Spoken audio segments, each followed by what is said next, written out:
ఈరోజు 15th June రోజు మనకి మార్కెట్‌లో ఒక మంచి వార్త లేదంటే మార్కెట్‌లో జోష్ అయితే కనిపించింది. గత కొన్నాళ్ళుగా చాలా డల్‌గా ఉన్న మార్కెట్ ఈరోజైతే చాలా హుషారయింది. గత కొన్నాళ్ళుగా నష్టాల్లో లేకపోతే లాస్‌లో ఉన్న bullion market gold investors, stock market investors ఈరోజు కొద్దిగా ఊపిరి పీల్చుకున్నారు లేదా కొద్దిగా ఆనందంగా ఉన్నారు. ఎందుకంటే గత కొన్ని రోజులుగా మనం చూస్తా ఉన్నాం. గోల్డ్‌లో ఫాల్, సిల్వర్‌లో ఫాల్, స్టాక్ మార్కెట్‌లో ఫాల్ అన్నీ కూడా and most importantly USA, Iran ఇవన్నీ కూడా చాలా వరకు చాలా మందికి ఒక రకమైన బాధాకరంగా తయారయ్యేవి. బట్ ఈరోజు 15th జూన్ చాలా మందికి ఒక గుడ్ జోష్ అయితే ఇచ్చింది.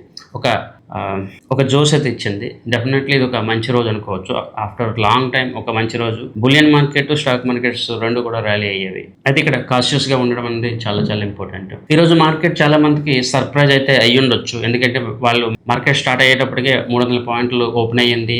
ట్రంప్ నుంచి ఒక గుడ్ న్యూస్ వచ్చిందని చెప్పి చాలామంది అనుకుంటారు. బట్ ఎవరైతే మా యొక్క ఛానల్ ఫాలో అవుతా ఉన్నారో, నా యొక్క అప్డేట్స్ ఫాలో అవుతా ఉన్నారో వాళ్ళకి ఇవేది కొత్త కాదు. ఎందుకంటే మనం గత కొన్ని వారాల ముందే ఇప్పుడేం జరగబోతుందని చెప్పి మనం అడ్వాన్స్డ్‌గానే మన ఛానల్‌లో దానికి సంబంధించిన ఇన్ఫర్మేషన్ అయితే షేర్ చేస్తూ వచ్చాము. లాస్ట్ థర్స్‌డే నుంచే నేను దీనికి సంబంధించి కొన్ని ఇన్పుట్స్ అయితే ఇచ్చాను. బట్ ఇది ఫైనల్ కూడా కాదు. దీనికి సంబంధించిన కొన్ని కొత్త అప్డేట్స్ కూడా రావచ్చు. దానికి కూడా మనం రెడీగా ఉండాలి. బట్ ఈ రోజున్న పాయింట్స్ మీద మనం ఇప్పుడైతే మాట్లాడుతున్నాం. ముఖ్యంగా ప్రపంచం మొత్తం మీద స్టాక్ మార్కెట్స్‌కి అండ్ ఇతరులకు కూడా ఒక మంచి న్యూస్ అయితే వచ్చింది. ఎర్లీ మార్నింగ్ 3 గంటలకి మనకి యూఎస్ఏ నుంచి ఒక స్టేట్మెంట్ అయితే కన్ఫర్మ్ అయింది. అదేవిధంగా ఇరాన్ నుంచి కూడా ఒక స్టేట్మెంట్ అయితే కన్ఫర్మ్ అయింది. ఇరాన్‌కి, యూఎస్ఏకి ఈ అగ్రీమెంట్ అయితే జరగబోతుంది అని చెప్పి స్టేట్మెంట్ అయితే వచ్చింది. అయితే ఇక్కడ కొన్ని ఇంపార్టెంట్ పాయింట్స్ మనం మాట్లాడాలి. సో ఆ కారణం వల్ల ఈరోజు ఇండియన్ మార్కెట్స్ దాదాపు 1.2% వరకు కూడా ర్యాలీ అయ్యేవి. అదేవిధంగా గోల్డ్, సిల్వర్ కూడా 2% టు 3% వరకు కూడా ర్యాలీ అయ్యింది. మరోవైపు క్రూడ్ ఆయిల్ కొంతవరకు అయితే కరెక్షన్ అయింది. ఆల్మోస్ట్ 4% అయితే కరెక్షన్ అయింది.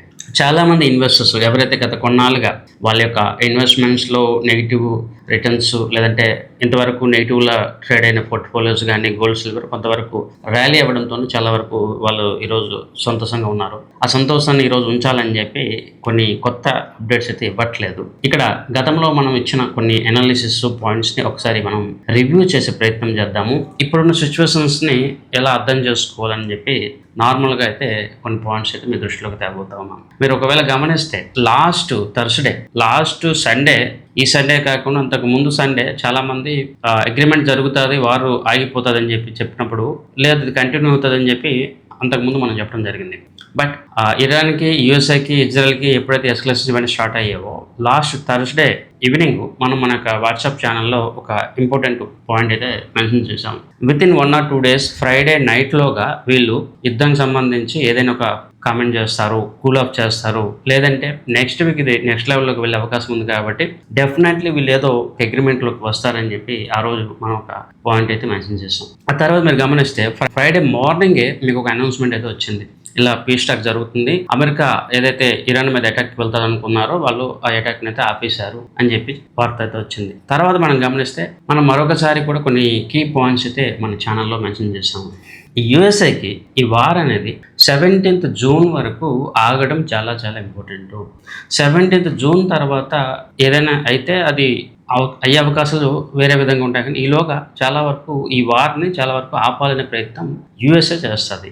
ఇది ఖచ్చితంగా యూఎస్ఏకి చాలా చాలా వీక్ పాయింట్ అనుకోవాలి, లేదా స్ట్రాటజిక్గా ఇరాన్కి పైచేయి ఉంది. సో ఆ రీజన్ వల్ల వీళ్ళు ఇలా చేస్తారని చెప్పి మనం చెప్పడం జరిగింది. దట్టు మనం ఇప్పుడు గమనిస్తే ఇరాన్కి, యూఎస్ఏకి అగ్రిమెంట్ సండే అవుతుందని చెప్పి ముందు చెప్పారు. బట్ ఇప్పుడేమో సండే కాదు, నెక్స్ట్ ఫ్రైడే అంటే 19 జూన్ రోజు జరుగుతుందని చెప్పి స్టేట్మెంట్ అయితే వస్తూ ఉంది. ఇక్కడ కొన్ని ఇంపార్టెంట్ పాయింట్స్లో మరొక పాయింట్, ఇదివరకు ఇరాన్ సంబంధించిన న్యూ ప్రోగ్రామ్ కానీ న్యూక్లియర్ సంబంధించిన మెటీరియల్స్ ఇవన్నీ కూడా సరెండర్ చేయమని చెప్పి యూఎస్ఏ ప్రెషర్ అయితే చేసింది. కానీ ఇప్పుడు అవి చేయకపోయినా పర్వాలేదు అన్న పాయింట్లో కూడా యూఎస్ఏ ఉన్నట్టుగా చాలా క్లియర్గా తెలుస్తూ ఉంది. దీనికి సంబంధించి నెక్స్ట్ 60 daysలో యాక్టివ్ ఎలిమెంట్స్ సంబంధించో లేకపోతే న్యూక్లియర్ ప్రోగ్రామ్ సంబంధించి ఫర్దర్గా డిస్కషన్స్ అన్నీ కూడా ఇంకొక 60 days తర్వాత జరుగుతాయని చెప్పి చెప్తా ఉన్నారు. బట్ ఇక్కడ చాలా క్లియర్గా అర్థమవుతుంది యూఎస్ఏ చాలా వరకు తగ్గిపోయింది.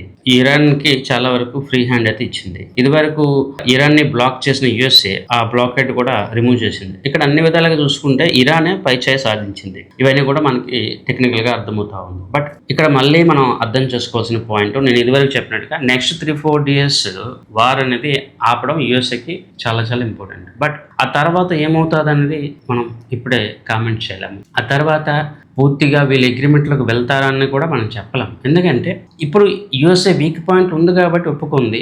అండ్ 17 తారీఖు అంత అయిపోయిన తర్వాత మళ్ళీ యూఎస్ఏ ప్లాన్ చేయొచ్చు, లేదా ఇజ్రాయెల్ ప్లాన్ చేయొచ్చు. మరోవైపు ఈ బ్లాకేడ్ ఎత్తేస్తే ఇరాన్కి తన యొక్క ఇరాన్కి చాలా వరకు అడ్వాంటేజ్ పెరిగిపోతుంది. ఇవన్నీ కూడా ప్రాబ్లము ఎండ్ అయ్యేటట్టుగా చూపించట్లేదు, ప్రాబ్లం మళ్ళీ కంటిన్యూ అవుతున్నట్టుగా చూపిస్తూ ఉంది.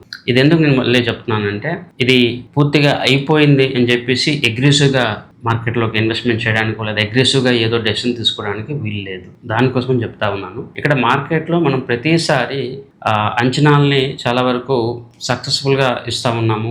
మార్కెట్లో ఎవరు ఊహించిన సందర్భంలో, మార్కెట్ని ఎవరు డిస్క్రైబ్ చేయని సందర్భంలో కూడా మనం దానికి సంబంధించిన నిన్న ఈవినింగ్ కూడా మార్కెట్ సంబంధించి ఒక అప్డేట్ అయితే షేర్ చేశాను. రేపు మార్నింగ్ మార్కెట్లు పాజిటివ్లో ఓపెన్ అవుతాయి, పాజిటివ్లో కంటిన్యూ అవుతాయి. M6 మార్కెట్లో అవాయిడ్ చేయమని చెప్పడం జరిగింది. అదేవిధంగా చాలా చాలా కీలకమైన బ్యాంక్ ఆఫ్ జపాన్ గురించి కూడా మనం కామెంట్ చేశాము. ఈరోజు అక్కడ నిక్కీ ఆల్మోస్ట్ 5% వరకు కూడా ఈరోజు ర్యాలీ అయ్యింది. ఇవి ఇప్పుడు తాత్కాలికంగా ఈరోజు ఇండియన్ మార్కెట్స్ పాజిటివ్లో ఉన్నా కూడా తర్వాత ఇండియన్ మార్కెట్ మీద ప్రెషర్ క్రియేట్ అయ్యే పాయింట్స్ మళ్ళీ రాబోతా ఉన్నాయి. దాన్ని మనం గుర్తుపెట్టుకోవాలి. ఇప్పుడు ఈరోజు ర్యాలీ అయితే అయ్యింది.